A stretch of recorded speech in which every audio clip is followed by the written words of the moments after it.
I think as we all get a little bit older, things start to slow down a little bit. Mhm. And if things happen to us, you need to have rehabilitation, be able to stay at the top of your game Even when you are getting up there in the in years. age. Yeah. And today we have Jason Decesari from Fox Rehab to talk with us. You are a physical therapist and you are very passionate about the fact that just because you get older doesn't mean you need to slow down.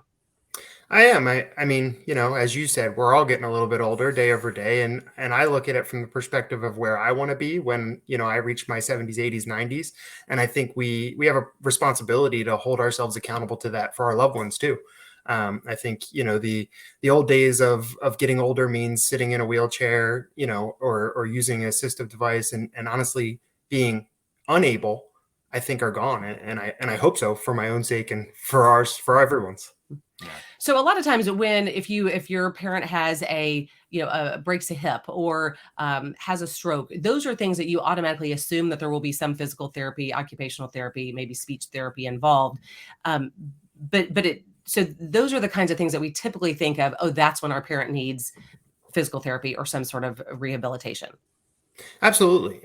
And they absolutely do in those cases. But I think where we need to make a change is where you're seeing the rest of healthcare change and being more proactive. Mhm.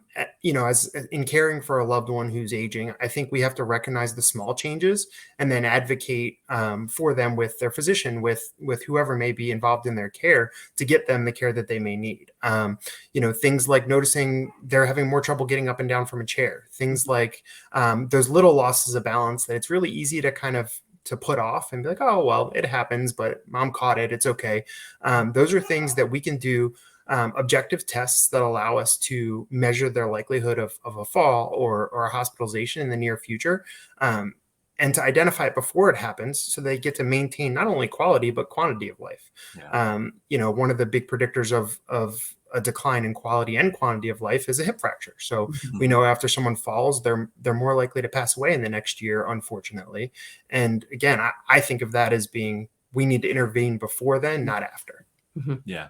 My dad had COVID a couple of years ago. He was in the hospital for 3 days. And I'm a big fan of rehabilitation because I saw how weak he was after that and how much stronger he got because of going through a little bit of rehab and physical therapy after that and walking around the independent living place where he lives, always taking the stairs up to his second floor. And it made him stronger. And I'm a big fan because of that. Well, and COVID has exacerbated a lot of kind of the role of rehabilitation, more so than honestly anything I can think of in the past. It's contributed to isolation, and when folks are isolated, they're less likely to be active. Folks were scared; they sat in their room in an independent living because they didn't want to catch it, and it's scary.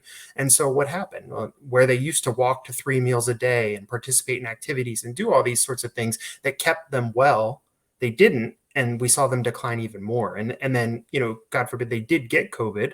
Well, afterwards, that was a trauma on their whole system. And with that, they lost strength, they lost endurance, they lost balance. And that's something that rehabilitation can help with and give people that life back. As the adult child, as we're watching our parents, and I love that you said, watch for those small changes if they're having trouble getting up or those kinds of things.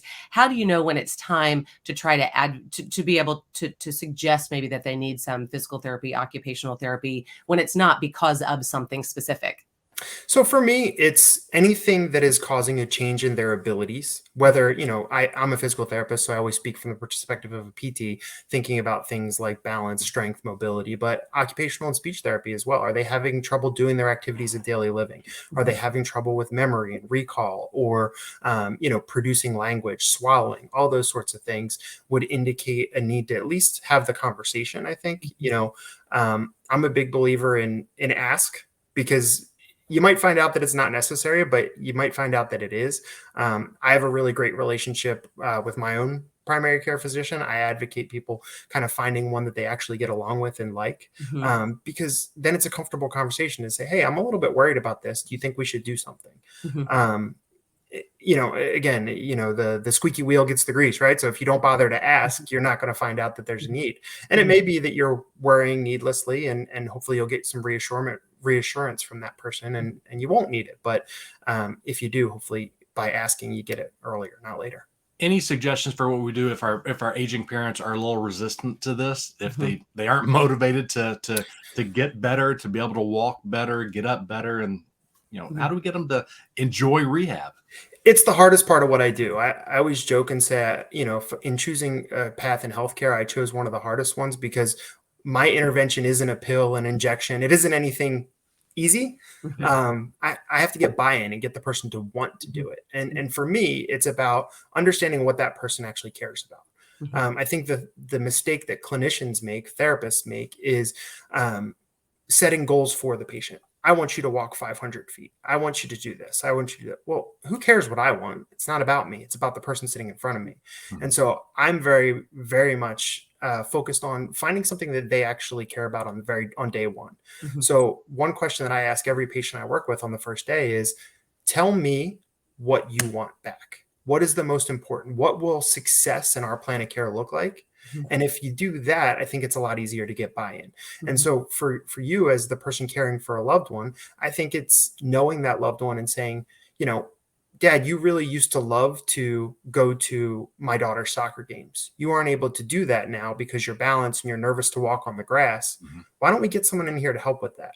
Yeah. Or, you love to participate in the gardening club at your independent living. Well, you're not doing that anymore because you can't walk down there. You don't have the endurance to get there. Well, we can help you to get that back. Mhm. Mhm. So it has to be real, I think, is what it comes down to. Is, when we make these goals that are 13 steps with minimum assistance and unilateral railing, well, that's great for the therapist. But the For your measurement, right? right, but the patient hears that and they're like, oh, who cares? That doesn't mean anything to me. Right. So I think it has to be real. But let's go through the process. And if we do see dad not moving very well Mhm. or see mom not getting up very well, what's the first thing we need to do? How do we get to where we have you helping them?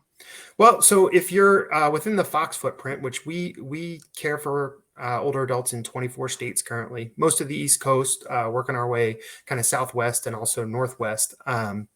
You can actually just go to our website and there's a referral request link where we Mhm. will do all the follow-up. We'll reach out to your doctor's office, all of that. If you're going to work with somebody else, that's okay. Or if you're somewhere that we can't serve, I would say the first step is just calling doctor's office and saying, Uh-huh. hey, I have some concerns about my loved one's ability to move around. Would love to try some therapy for them. What do you think? Yeah. The nice part is, because we're not an opioid or a controlled substance, for the most part, physicians are pretty willing to refer their patients to us, Mhm. because at the end of the day, who doesn't need more exercise? Yeah. I know I do, and I do it for a living, so that's kind of embarrassing. But every January, I make the same decision everyone else does of like, oh, got to get back on it, and so for the most part, I think people know about the benefits of exercise and are willing to have it if there's someone who's willing to bring it to that patient. So start with the doctor, and then they would then give you the referral or whatever you need to be able to get it. Yeah, absolutely. Okay. And like I said, within our footprint, we can facilitate that all for Yep. you. We have a Okay. team that will go to the doctor's office and talk about who we are and why we're there. And but again, if you're outside of our footprint or have Mhm. another provider that you're comfortable with, then I think you can start by touching base with a physician. And does the doctor usually refer you to someone, or do you have Mhm. to find them yourself? It depends. Some doctors will have somebody they have a strong relationship with that they've had, good success with in the past. Others will give you a list of 12 or 15 people and say, here, pick one, doesn't really matter. It just depends on the Mhm. situation. But what I would say is, regardless, do your own research about the person, about who you're going to use. Mhm. Very often, a physician's office will have a great relationship with a provider group, but maybe they do predominantly sports orthopedics. And Mhm. for your loved one who's an aging adult, that might not be the best provider. Mhm. So don't be afraid to do a little bit of research, to take Mhm. that prescription for therapy and take it where you feel comfortable. Yeah. So this is definitely a proactive approach to, I think, physical therapy or occupational therapy. What about the situations? I know we've heard some stories of parents who have had a fall or had a stroke or something, and they're being prescribed physical therapy, and they're not wanting to participate, and they're maybe in a rehab community or even maybe still back in the assisted living. And when the physical therapist comes in, they will say, "Do you want to do physical therapy?" And they'll say no, and so they say, "Okay," and they leave. And then after a couple of times, they just say, well, they didn't want to do the physical therapy. So So they it's end over. that. So how do we advocate or for our aging parents to I guess, one, get their buy-in, but also just how do you help the therapist know, hey, here might be a different approach for my parent, because we're all different, right? We're all motivated by different things. What works for my mom may not work for his dad. So what are some ideas you might have so that they don't just say, oh, they're non-compliant, they don't want to participate, so we're done? Well, so for starters, the fact that you're a professional at this stuff came out there. So because you immediately talked about your role in that. Mhm. So that would be my answer is you have to take an active role in your loved one's care Mhm. and teach that clinician what works for them, what motivates them, what they care about. Be a part of it outside of the therapy sessions. I tell my patients all the time, the 2 or 3 hours that I spend with you a week is nothing in compared to the time you spend without me. So Mhm. what you do when I'm not here is always going to outweigh what you do when I'm here. Mhm. So I think it's about, like I said before, making sure that the goals tie to something that actually matters to that person. I think it's about, it kind of takes a village. Everybody that's involved in that person's care has to be involved in that person's care. Mhm. If they're in assisted living or independent living, it's about talking to the members of the community about how they can help. If they're in their own home, it's about, can you check in? Can you send a text? Can you send, do they have an echo show? And you can say, hey, mom, show me how you're doing with your exercises. Mhm. It's the little things, I think, that make it actually go right. Mhm. But it's a family approach. We all have to Mhm. be a part of it if we want the person to get the result we're looking for. Yeah. On the part of the provider, I think there's a little bit of responsibility that we as providers, as clinicians, have to take.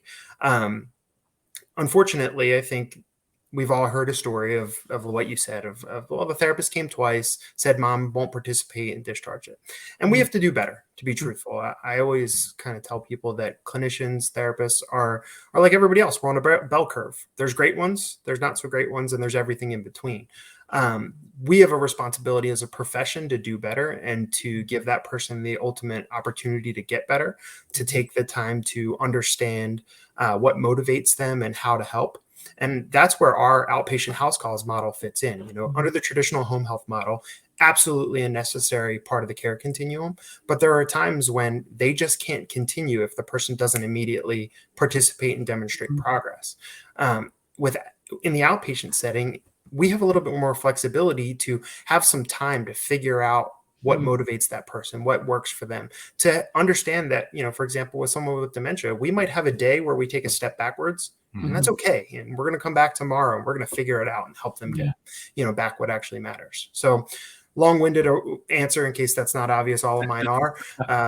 But, I think it's a multi-pronged approach if you really want to make a difference.